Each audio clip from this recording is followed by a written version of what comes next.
Graduating is supposed to be one of the most exciting times of your life.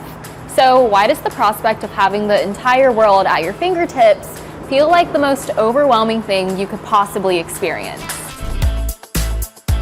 Hey, it's Lauren from Roadtrip Nation, and today we're talking about how to deal with doubt after graduation. It's entirely natural to feel a lot of different emotions after graduating. You can be proud of yourself for having gotten through school, sad that you're moving into a different phase of your life, and you can have doubts about what steps you're about to take next. But what if doubt isn't actually as scary as it sounds? What if it's actually trying to tell you something? Every choice has a consequence. Every choice that you make will always have a consequence. But I feel like doubt is there to push me toward where I'm supposed to be. Because I'll always, again, when it comes, it's there and it's there for a purpose, but it's not supposed to be my motivation. You can't live on doubt. If doubt was really the motivation, then you're not supposed to be sitting where you're sitting. Something got you here. It wasn't doubt. So it's there. Appreciate you. But you're just gonna help me move to where I'm supposed to be. There's an old acronym that says fear is a lack of faith, and it's really not. Fear is an opportunity to practice faith. So if you put that into action in everything you do, fear becomes doubt. People will talk about not putting all your eggs in one basket.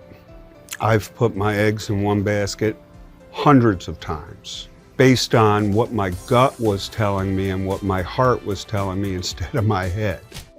So maybe doubt isn't actually the enemy after all.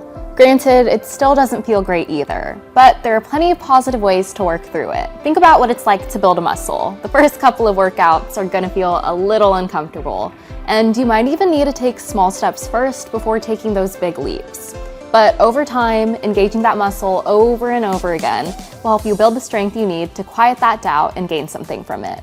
I tell all my technicians, get comfortable with being uncomfortable. And the reason that is, it's not because you should be uncomfortable your whole life. No, you shouldn't, right? But because in order for you to grow and develop, you have to go through some uncomfortableness. I don't know if that's the right word, but you have to be uncomfortable. You have to be able to step out of your shell. Like, I wanted to give back to my community, and so I had to meet with other land students, and that's uncomfortable. How do I present myself? What do I say? You know, who do I go to? So you have to get comfortable with being uncomfortable. You have to continue to go and put yourself in these situations where I might not know what I'm doing. This might not feel right, but I have to work my way through it. Okay, now that we've established that doubt can actually be your friend and maybe even your personal trainer, it's time to figure out how you can realistically move through doubt as you enter this next phase of life. Let's look at an example. Lisa Nielsen always felt bored in school and never really knew what she wanted to do with her life. But like many of us, she was fed this idea that if she just got to graduation day, there'd be a huge payoff and everything suddenly would make sense. When that didn't happen, Lisa got angry, and understandably so. Why did you take it so personally about not having direction when you were young? Well, when I was young, I felt like everyone had lied to me because I really thought, I don't know why, but people are told this, that I was going to finish college and everything was going to be so clear. I took it so personally because I was like, I did all the things that I was told to do, and what you promised isn't there. I thought this, like, the clouds would open up and this bounty would present itself. I don't know, and I wanted to tell everyone, like, that's not true. But rather than let that anger consume her, Lisa put it on simmer, ultimately allowing her emotions to propel her forward. After working 5 years in public relations, she started to rethink her path and realized that if she went into education, she could equip students with the tools she was always promised but never received. What's important is not showing someone this thing that they're passionate about, but showing them the process of pursuing their passions. So many people will go through a number of careers, and that's fine. So I think an important question for people to ask themselves as far as figuring out what they want to do in the world is what breaks your heart and what are you going to do about that. That's what it is that seeing that the work is really paying off by changing the things that piss me off in the world.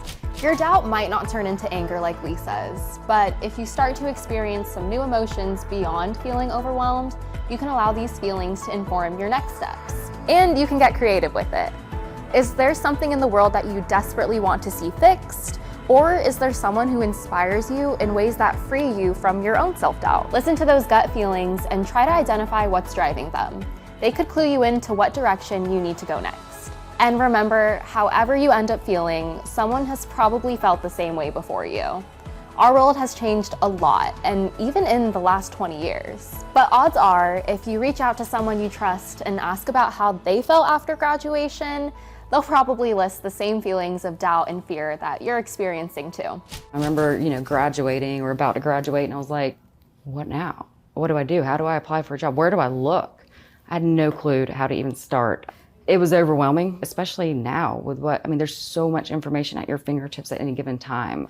When I was going through it, it wasn't nearly the world didn't seem nearly as big as I think it does now, because you guys have so much right there in your face.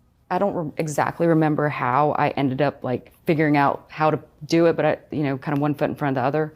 But I think a lot of it was my network. I would say that's something that's pretty critical. Meeting people and talking to people, that is so key in really being successful. It's maintaining relationships and not being afraid to actually reach out and tap into those. You'd be shocked at how much that really will help you get to that next phase, even if it's just somebody you meet for a second. In fact, we just had a person start yesterday. He was in Alabama. He's from all over the country.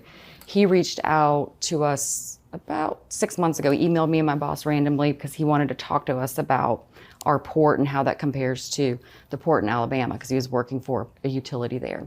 And my boss spoke with him and he really liked him. And so we had a job opening. My boss emailed him, was like, you should consider applying. And they had kind of maintained a relationship, and lo and behold, he's here. So it's really critical, I think, to always, if you know of anybody that you respect and thinks, could have some good advice, don't ever be afraid to reach out and tap into that. I think more than anything, that's going to help you more than looking online or, just trying to kind of throw a bunch of stuff against the wall and see what sticks. Knowing you're not the only one who feels lost after graduation can make the journey feel a little less lonely. As Megan said, reaching out and tapping into your resources can make all the difference when you're not sure which direction to go. But remember, doubt doesn't have to be a bad thing. It can push you where you're supposed to be going and offer you the opportunity to practice a little faith. Because getting comfortable with being uncomfortable is a superpower that can help you thrive in any environment. And you'll only grow stronger by allowing your emotions to inform where you put your energy next.